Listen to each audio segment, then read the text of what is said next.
princípio, na verdade,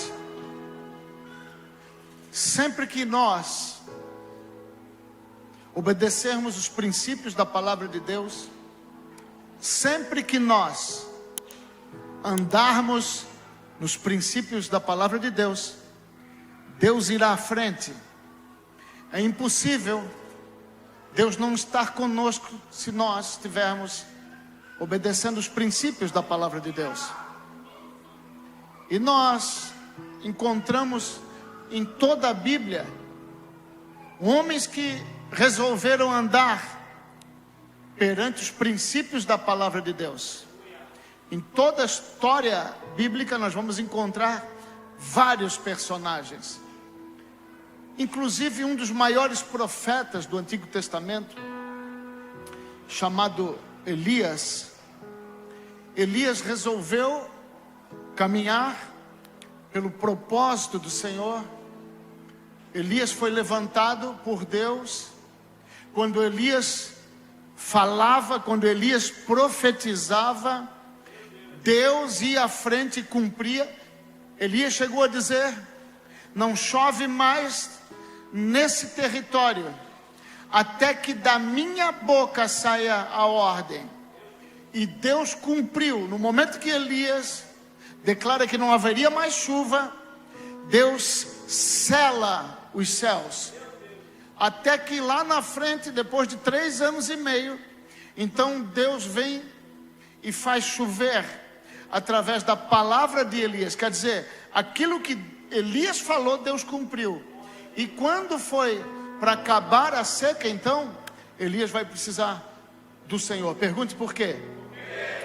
Tudo que sai da nossa boca é uma profecia que Deus pode cumprir lá na frente. Depende do quê? Pergunte do quê? Se o que nós profetizamos, se o que sai da nossa boca é propósito e está dentro do princípio da palavra de Deus. Então Elias, ele declara muitas profecias, ele vai à frente, ele ouve a voz do Senhor, até que se levanta uma situação, porque o rei Acabe quebra princípios, e quando o rei Acabe quebra princípios, então Elias entra em ação contra o rei, porque tem situações que nós não podemos olhar para a hierarquia de alguém. Se alguém quebra o princípio, Deus precisa ser manifestado. E foi o que Elias fez. Manifestou a palavra do Senhor contra o rei Acabe. Então Elias convoca uma reunião num monte chamado Monte Carmelo. E nesse monte então manda chamar todos os profetas de Israel. Haviam lá 450 profetas de Baal, mais 400 profetas de Azerá. 850 profetas estavam no Monte Carmelo, e eles fizeram lá então um duelo, podemos chamar assim. Os profetas da carne contra um profeta de Deus. Então naquele momento Elias sugere que seja dado um cordeiro para cada um, seja morto o cordeiro, seja feito um altar e invocado a presença do Senhor. Aquele que Deus respondesse seria o maior. Os profetas de Baal e de Azerá começam a fazer o rito deles. Eles clamam, eles choram, eles se cortam todo, derramam seu próprio sangue, mas os deuses de Baal e de Azerá não aparecem. Então a Bíblia vai dizer que que Elias, melhor dizendo, ele conserta o altar que estava quebrado, porque sempre que nós entregamos a nossa adoração a um Deus que não é Deus, o altar se quebra. Então o que acontece? Elias restaura o altar e manda trazer água num momento da maior seca em Israel. E ele manda trazer água, ele derrama água em volta do altar, num valado, derrama água 1 vez, 2 vezes, 3 vezes, até que do céu, Deus manifesta o fogo que consome o holocausto. E até aí Elias estava andando conforme a vontade do Senhor. Até aí Elias estava debaixo do princípio e da vontade do Senhor. Sempre que nós obedecemos à vontade do Senhor, nós podemos declarar e fazer qualquer coisa que Deus estará conosco. Porém, entretanto, quando acaba esse sacrifício, Elias então manda que se levasse os profetas de Baal para um canto e mata os 400 profetas de Baal. E quando Elias mata 400 profetas da carne, profetas de Baal, Deus já não estava mais com ele, porque agora Elias vai fazer a sua vontade. E quando Elias faz a sua vontade, quebra o princípio. Então a mulher de Acabe, chamada Jezabel, ela manda um recado: olha, diz para esse profeta que até amanhã, no máximo, esse profeta vai ser morto como um desses que ele matou o meu, senão eu não me chamo Jezabel. Quando Elias recebe esse recado, agora Elias então esmurece. E ele foge, ele anda, ele vai, ele foge daquele local, e ele vai andando até que ele fica indignado, se indigna e se assenta debaixo de uma árvore de zimbro e começa a chorar. E ele diz para o Senhor: não aguento mais, Senhor, leva a minha vida, porque não aguento mais. Sempre que nós fizermos algo da nossa própria vontade, haverá cansaço, haverá desespero, haverá derrota. Mas o Senhor Deus é Deus, e é Senhor sobre toda a terra, sobre todos os céus, sobre todos os lugares. Deus é Deus de tudo, de todo o cosmos. Deus então envia um anjo para que acordasse Elias, colocasse um pão ali, acordasse Elias, desse alimento para ele caminhar e continuar no processo e no princípio, na vontade de Deus. Então Elias come aquele pão, anda 40 dias e 40 noites. Mas Elias agora então resolve parar novamente e entra numa caverna. Porque quando nós não estamos do princípio da palavra de Deus, muitas vezes vamos nos esconder. E quando Elias entra na caverna, quando Elias está escondido na caverna, então a Bíblia vai dizer que sopra um vento poderoso que quebrava as penhas, quebrava as pedras, aquele vento, porque a presença do Senhor se manifestou. Mas a Bíblia vai dizer que o vento quebra a penha, mas o Senhor não estava no vento. E aqui eu aprendo algo, que tem muitas vezes quando nós quebramos princípios, nós vivemos tempestades, achando que é o Senhor que está fazendo, mas não é o Senhor. É uma quebra de princípio. Toda quebra de princípio vai ter consequência. Aleluia. Aleluia. E aí acontece que depois que passa o vento, há um grande terremoto. Mas a Bíblia vai dizer que a presença do Senhor também não estava no terremoto. Quando nós quebramos princípios, terremotos e tempestades acontecem. E não é culpa do Senhor, a culpa é nossa. E como se não bastasse, além do vento, além do terremoto, ainda passa um fogo. Mas Deus também não estava no fogo. E depois do vento, depois da tempestade, depois do terremoto, depois do fogo, uma voz meiga, amorosa, fala assim: Elias, meu filho Elias, por que você está nesta caverna? Muitas vezes nós achamos que estamos dentro de uma tempestade e Deus é que está trazendo a tempestade. Nós estamos diante de um terremoto, nós estamos diante do fogo cruzado, mas nós precisamos nesse momento clamar ao Senhor, parar de fazer barulho e ouvir a voz meiga do Senhor.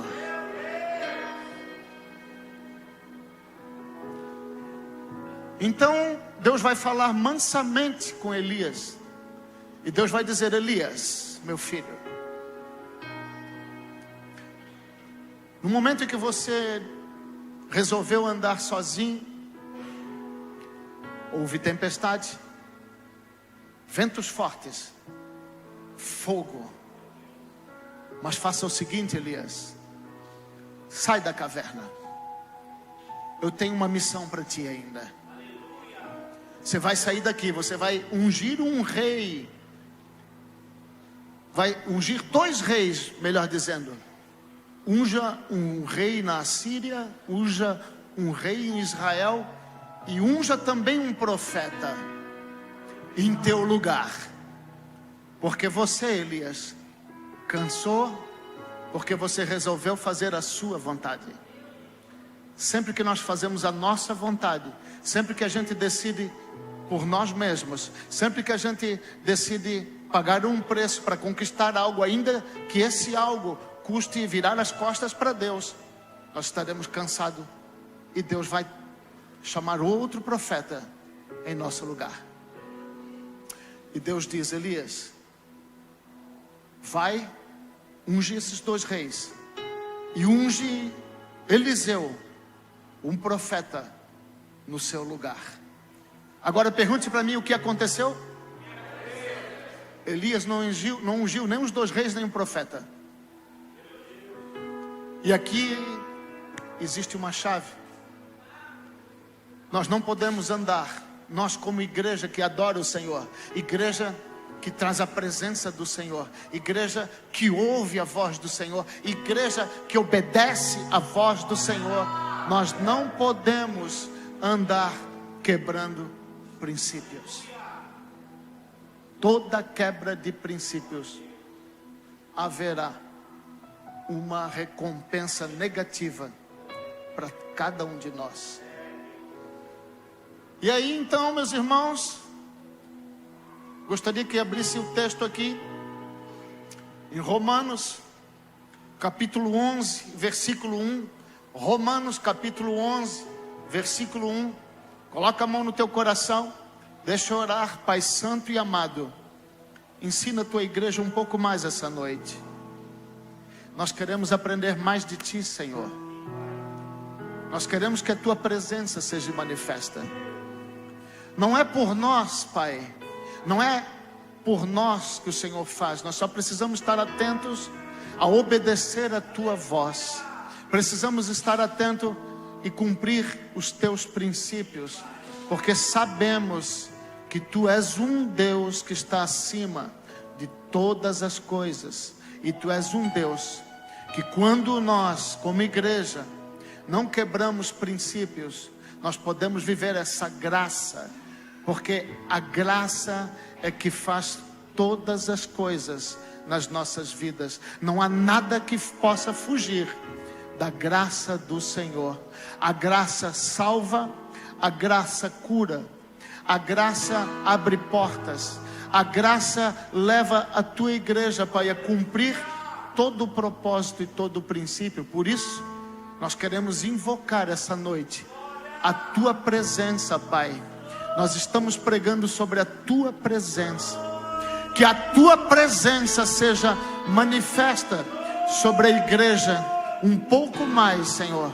Que o Senhor possa, essa noite, eu sei que o Senhor pode nos dar instruções poderosas. Instruções poderosas para que a gente possa avançar e conquistar tudo que o Senhor tem para as nossas vidas, em nome de Jesus. Amém. Amém. Graças a Deus. Esse texto de Romanos capítulo 11 vai falar do evento que nós ouvimos agora acerca de Elias. Elias foi um grande profeta, sim. Talvez um dos maiores profetas, Elias. A Bíblia diz que João Batista veio na unção de Elias e Jesus veio na unção de João.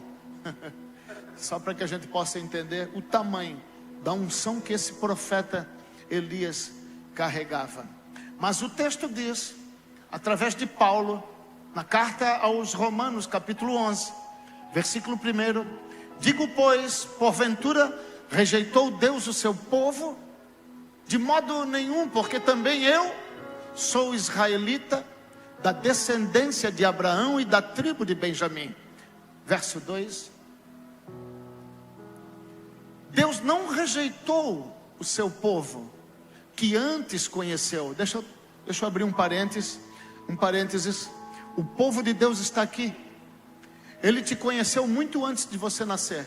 Ele nos conheceu muito antes de nós chegarmos nesse lugar. Aliás, a Bíblia diz que nós somos conhecidos de Deus desde antes do nascimento, desde antes de que tudo acontecesse, desde antes de que a igreja fosse levantada.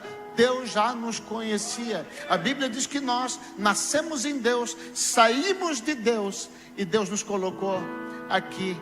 E agora nós também somos Deus, porque Jesus é Deus e a igreja é o corpo de Jesus. Pena que você não creu. Eu estou dizendo que você é o próprio Jesus na terra.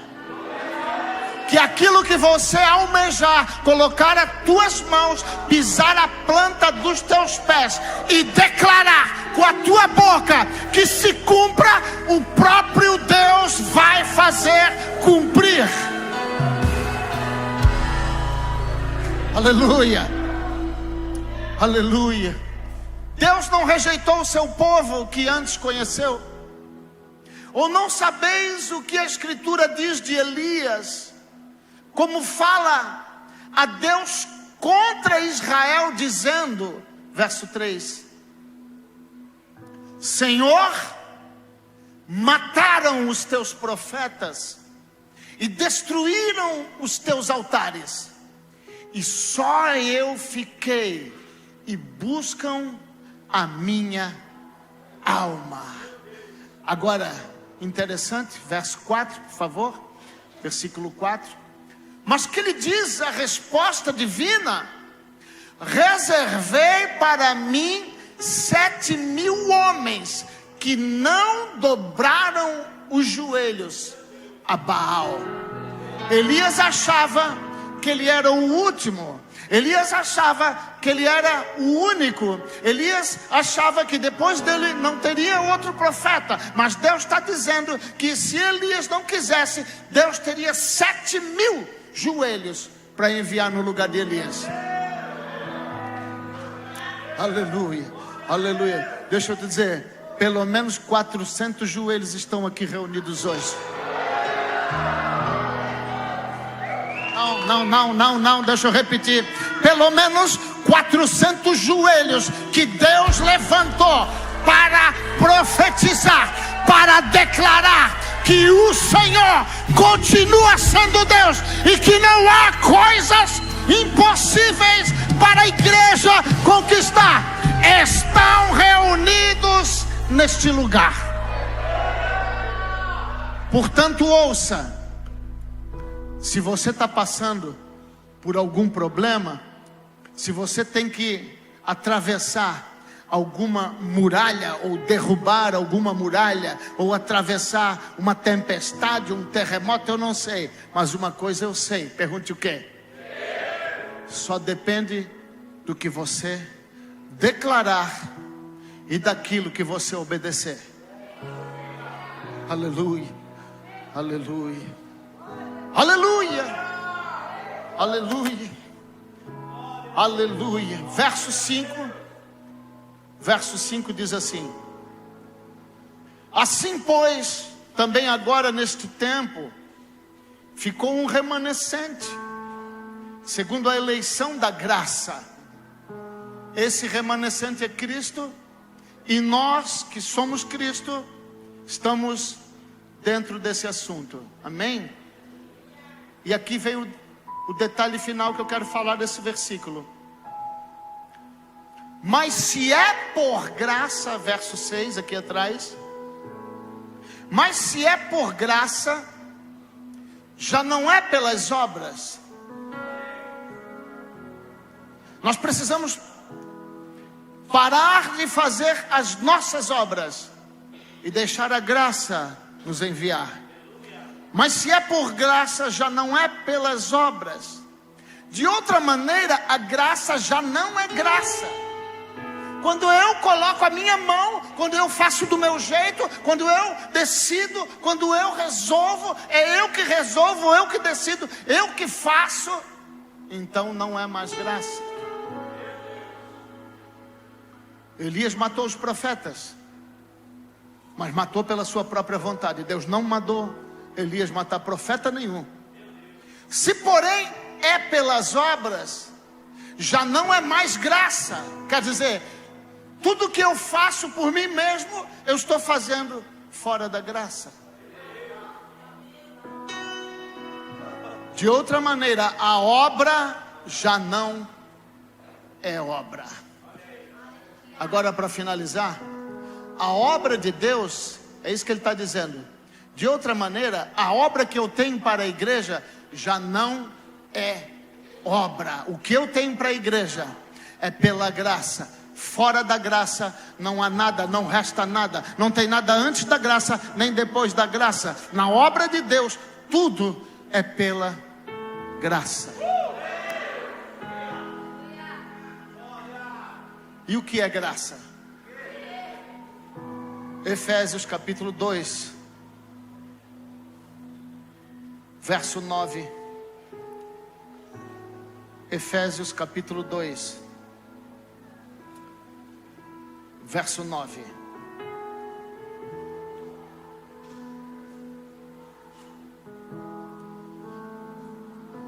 A graça não vem das obras,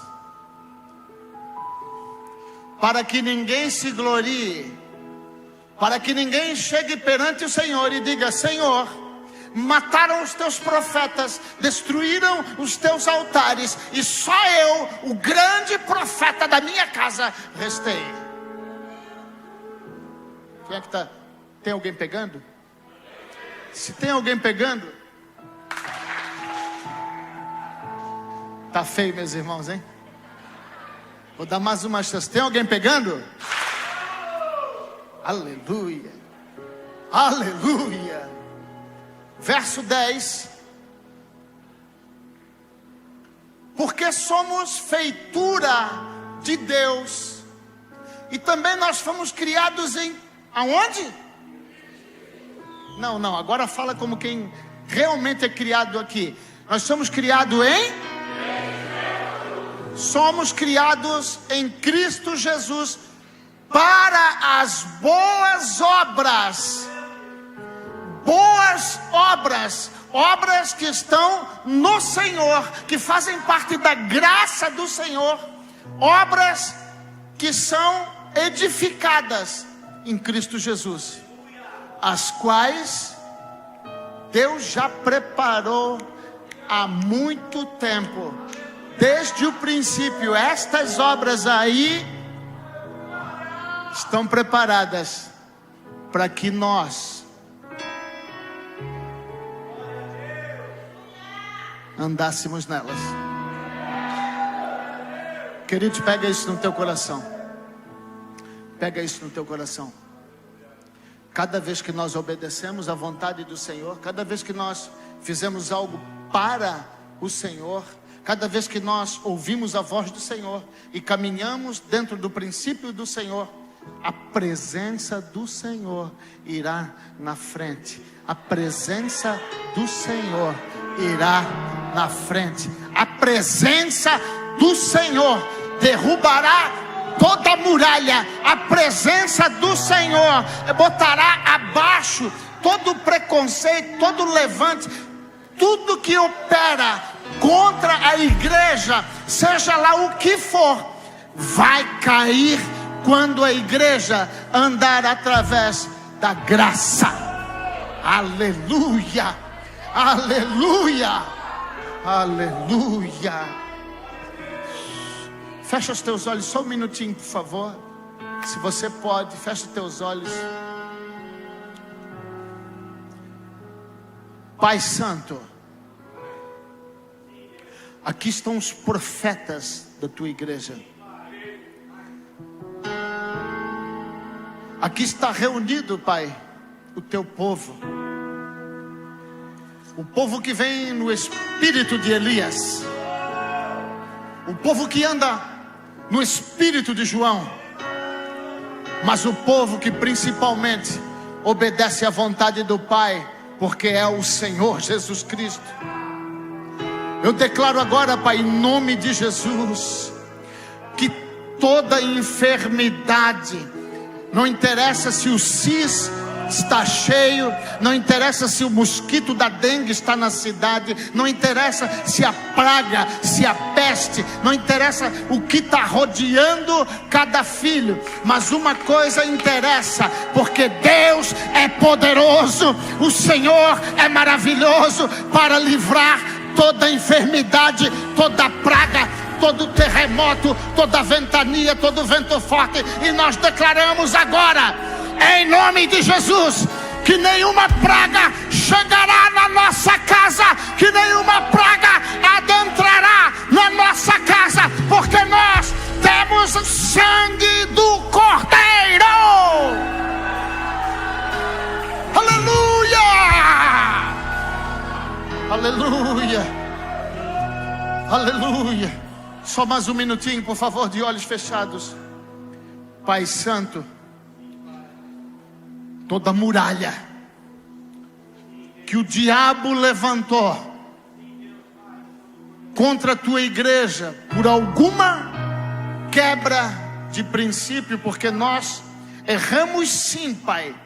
Nós muitas vezes erramos, e nós reconhecemos que muitas vezes erramos, mas o Senhor nos deu o antídoto, porque o Senhor disse: arrependei-vos, arrependei-vos, e o reino dos céus será vosso. O reino poderoso dos céus é nosso. Então, se erramos, nos arrependemos e prossigamos para o alvo, andemos em direção ao alvo, porque a promessa que foi feita é poderosa, é verdadeira, e nós chegaremos até o final com a vitória nas nossas mãos e a coroa nas nossas cabeças, em nome de Jesus.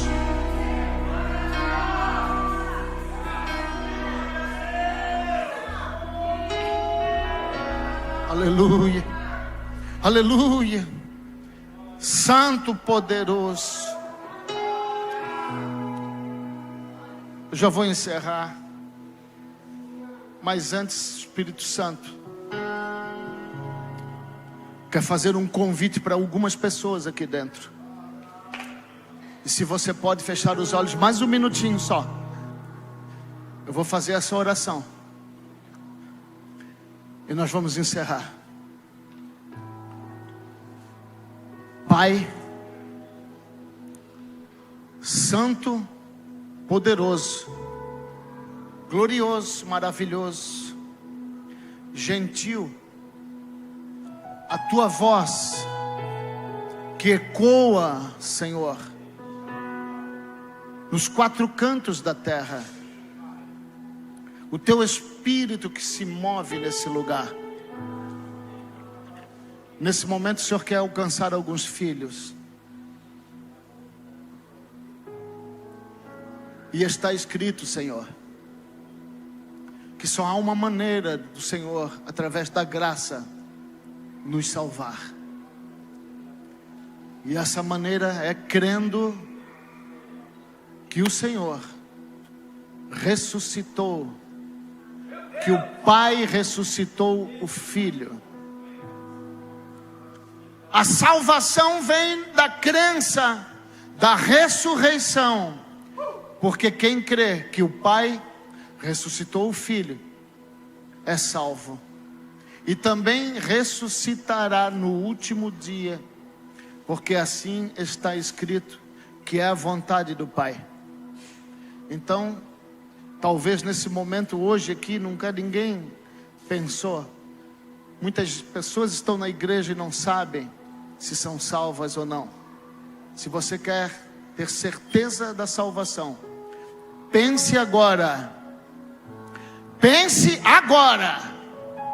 consigo mesmo, se você crê que Deus ressuscitou o Senhor Jesus Cristo dos mortos. E agora, se você crê, levanta a tua mão lá para o trono da glória e abana para o Senhor Jesus que está lá sentado à destra. Isso, que coisa linda, hein? Isso, que coisa linda, hein? Que coisa linda, hein? Que coisa linda! Que coisa mais linda! Aleluia! Nós cremos sim, Senhor. Tu és Jesus, o Senhor, poderoso na batalha, poderoso na glória, poderoso no propósito, poderoso em todo lugar. Não há outro Deus senão o Senhor. E a tua igreja se manifesta agora, dando um brado de júbilo até que o inferno trema, porque tu és